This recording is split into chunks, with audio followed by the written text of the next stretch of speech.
Xin chào, mình đến từ Infinity Revit. Hôm nay thì mình sẽ hướng dẫn cho các bạn cái cách mà mình sẽ dán vật liệu và tùy chỉnh vật liệu trong Revit như thế nào để mình render ra cho nó nhìn cho nó thật. Cái phần này thì vật liệu trong Revit nó khác ở với 3D Max với Su rất là nhiều, tại vì nó sẽ chứa những cái thông tin dữ liệu để mình đưa vào bản vẽ và chứa cả những thông tin đồ họa để thể hiện trên bản vẽ và những cái thông tin để mình render ha. Thì đây là cái model mình sẽ sử dụng để hướng dẫn cho mọi người. Bên này là cái model ở phía Revit. Đó, sau khi mình bấm nút Start và Escape mình bấm Start, thì đây là cái model mình có được ha. Đây là cái model phía Escape của mình có được này. Đó.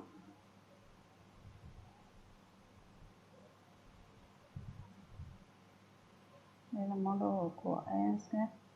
Mình sẽ đi tới gần một chút xíu. Cái Escape này trong cái giao diện của nó thì nó sẽ hơi làm cho cái chất lượng của hình ảnh của mình hơi thấp xuống một chút xíu, là để cho mình cho nó nhẹ ha, chứ nó không có chất lượng. Nó lúc mà mình còn thao tác thì chất lượng nó sẽ hơi thấp để khỏi phải bị lag dịch quá nhiều, nó đỡ tốn tranh bên của cái máy của mình. Đó. Ở đây thì cái hầu như tất cả các cái vật liệu nó mình chỉ có thể chỉnh trong Revit thôi, còn Enscape nó không hỗ trợ nhiều cái phần vật liệu cho Revit giống như là nó hỗ trợ bên SketchUp. Cái Revit của mình để mình bắt đầu mình vào cái phần vật liệu, thì để chỉnh được vật liệu các bạn vào cái phần Manage, chọn Material thì nó sẽ xuất hiện cái hộp thoại về vật liệu của mình. Thì trong hộp thoại này á, mình cần lưu ý là bên này là cái danh sách các cái vật liệu của mình thì các bạn đã dùng Revit thì biết rồi. Giờ mình giả sử mình muốn tạo một cái vật liệu mới, mình chọn Create New Material. Đó, mình có thể rename nó lại là cái tên gì đó, Test. Đó, cái này là cái mình thử nha. Ở bên mục này á, thì mình sẽ có 3 cái task. Cái phần đầu tiên, cái mục Identity này là cái mục nó liên quan tới các cái thông số về cái dữ liệu test của cái vật liệu. Thì ví dụ phần các cái phần dưới này á, thì nó sẽ gồm cái phần tên cùng ha, cái tên rồi dưới này description, the class, comment thì các bạn có thể là biết. Nói chung là mình cái này thì cũng ít người họ tìm hiểu, nhưng mà tại sao lại có cái phần này. Ví dụ cái phần product information này á, là cái sản phẩm như thế nào thì trong này mình cũng phải đưa ra hết, là tại vì ở bên Việt Nam mình thì cái hồ sơ nó thể hiện rất đơn giản, mình không show hết tất cả những cái thông tin này. Nhưng mà ví dụ mình làm ở cái dự án ở Mỹ thì cái hồ sơ của mình á, bản vẽ của mình và cái phối cảnh của mình nó phải đồng nhất.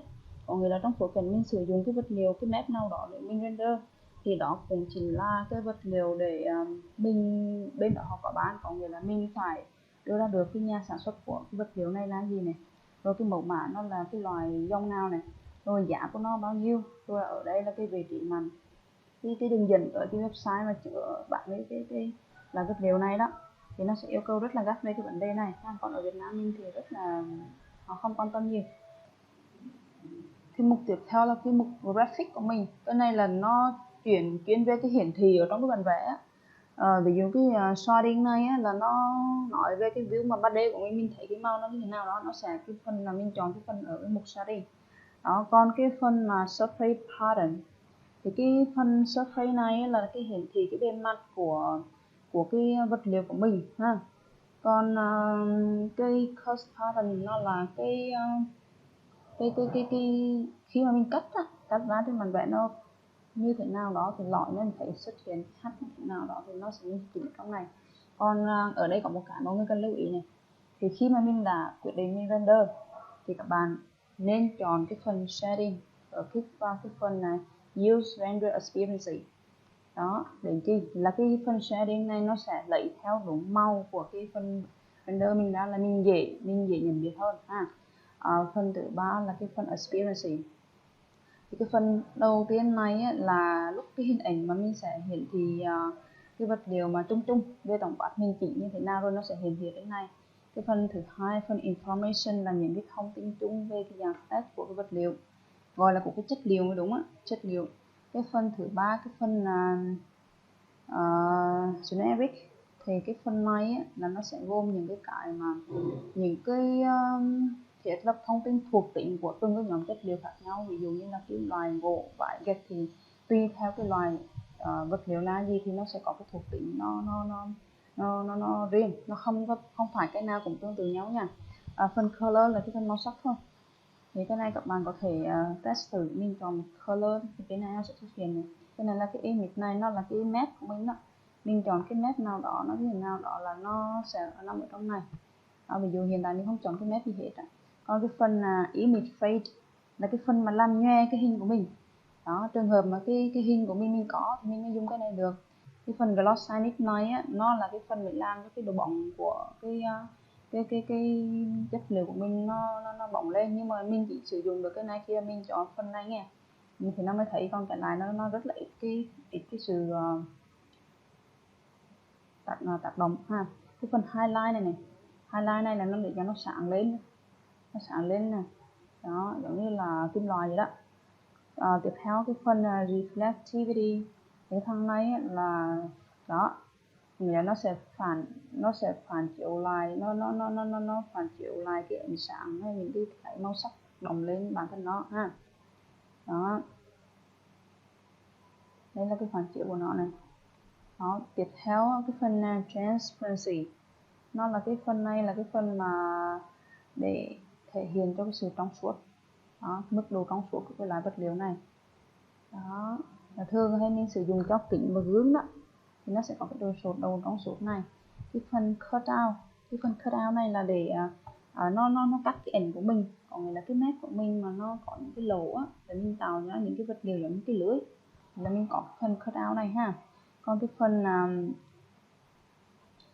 cell illumination này là cái phần từ phát sáng, còn cái vật liệu này có thể từ phát sáng được đó. Trong này thì mình cho là nó thuộc cái màu sắc gì đó, cái màu sắc giống như kiểu nó, cái này là mình thường hay dùng để mình chọn cái làm thành cái đèn trang trí đó.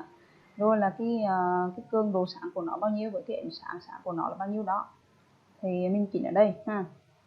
Cái này thông thường là màu mà 6.500 thì là nó sẽ thiên về cái màu trắng, còn mà mình muốn ánh sáng nó nghiêng về cái màu vàng chút, ví dụ mình cho nó 3.000 đi, 3.000 đó. Bên này các bạn thấy nó hơi vàng chút xíu này. Còn cái phần này là cái cường độ sáng của nó, ví dụ mình sẽ có rất là nhiều sự lựa chọn ở đây. Ví dụ cái LED panel thì mình chọn đây, nó chỉ sáng khoảng 100 thôi.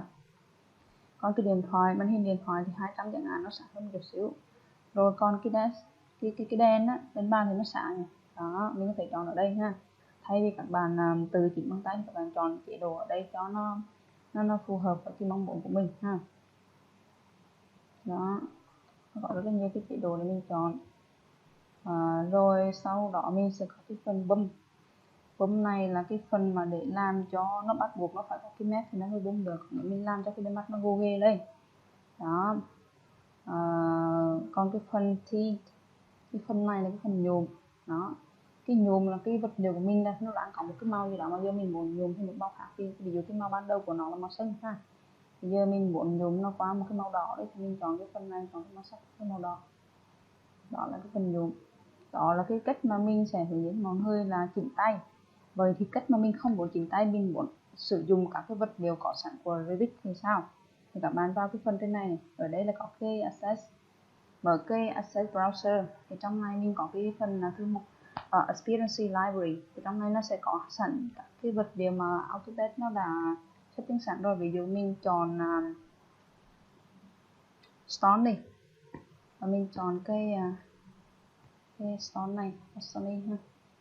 Đó, nó sẽ hiển thị cho mình đó là cái phần vật liệu trong cái Revit của mình ha. Cái này có một cái khó mà nhiều bạn không mới dùng mà Revit thì chưa quen, thì đó là cái phần mà vật liệu trong family. Thì tùy cái loại family của mình họ có gắn vật liệu hay không nha. Nếu trường hợp cái family mà gắn vật liệu hoàn toàn mới thì vật liệu đó khó như thế nào mình sẽ lấy trang vậy. Còn không gắn vật liệu các bạn phải tự điều chỉnh nó, thì cái phần này cũng khá là rắc rối, tại vì cái family hiện tại là nó rất là lộn xộn, và cái thì gắn vật liệu, cái không, thậm chí có cái gắn vật liệu nhưng mà không chưa setting cho cái loại vật liệu đó, thì khai báo nó vật liệu như thế nào, hiển thị ra sao, vì họ trước giờ họ chỉ quan tâm đến cái việc là ra bản vẽ, ra hồ sơ thôi, không quan tâm đến cái render. Nên ra là đa số các bạn sẽ vướng mắc lại cái phần vật liệu cho family. Tiếp theo mình sẽ để cho các bạn thử trải nghiệm cái map của Enscape nha. Đó, thì hiện tại ở đây là cái model của mình này. cái bờ cỏ của mình xung quanh cái hồ nước và xung quanh cái nhà. Thì đây mình sẽ cho các bạn xem cái cỏ nó cấu tạo, nó bản chất nó như nào. Kích vào cái floor của mình ha.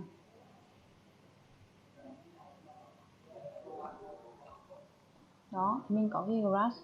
Trong Enscape nó có thể hay nếu như trường hợp các bạn mà gõ đúng chưa cái từ khóa của cái loại vật liệu đó, nó sẽ tự động nó bắt. Nhưng mà cái này á, trong số thì rất là ok, nhưng mà trong Revit thì cũng hên xui lắm, lúc được lúc không, lúc được nửa chừng đó, nên thành ra là cả tốt nhất là các bạn tự làm. Đó, cái phần cái mét cỏ của nó tại sao nó không bung được. Ở đây mình có cái phần image của nó thì mình có cái size work cái mét của nó ở đây đó. Còn phía dưới này là có cái bung của nó này đó, bung lên 30 và cũng có luôn cái mét là bung của cái cỏ này đó. Tiếp theo mình sẽ tới cái phần mặt nước đi. Mình tới cái phần mặt nước đó, mình sẽ cái mặt nước của cái Enscape nha. Ở đây mình sẽ có một bữa đây này.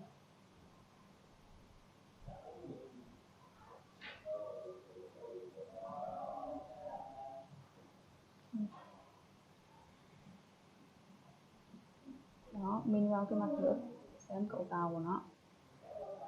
Bên này này. Đó, cái mặt nước của Revit nó rất là dễ thương. Đó, nó cho mình nhiều cái chế độ, nhiều cái type của cái nước khác nhau. Thì ở đây mình có clean lake ha. Đó, cái này swimming pool hoặc là ocean hoặc lake hoặc river nó đều có ha. Mình có thể chọn tùy theo. Đó, swimming pool thì nước nó đậm chất clo đó. Thì thường cái này của mình là mình chọn cái lake, nó như một cái hồ phía trong thôi ha. Ok, đó là cái nước của Revit của mình. Rồi hôm nay các bạn xem tới đây thôi. Tất nhiên nó sẽ còn nhiều cái vấn đề khi mình ốp cái nét nó sẽ gặp trục trặc, nhưng mà cái này thì nó hơi khó một chút xíu, mình thời gian nó không nhiều để mình giải thích. Nếu trường hợp bạn nào mà gặp vướng mắc các bạn có thể để lại phía dưới comment, mình sẽ trả lời. Rồi hôm nay tới đây thôi, tạm các bạn nhé. Chúc các bạn về vào cái này tìm hiểu được nhiều cái hay ho. Đó.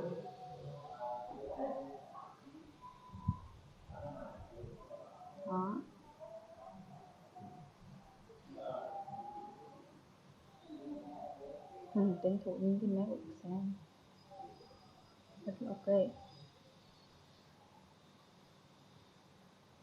Bye. Infinity Revit.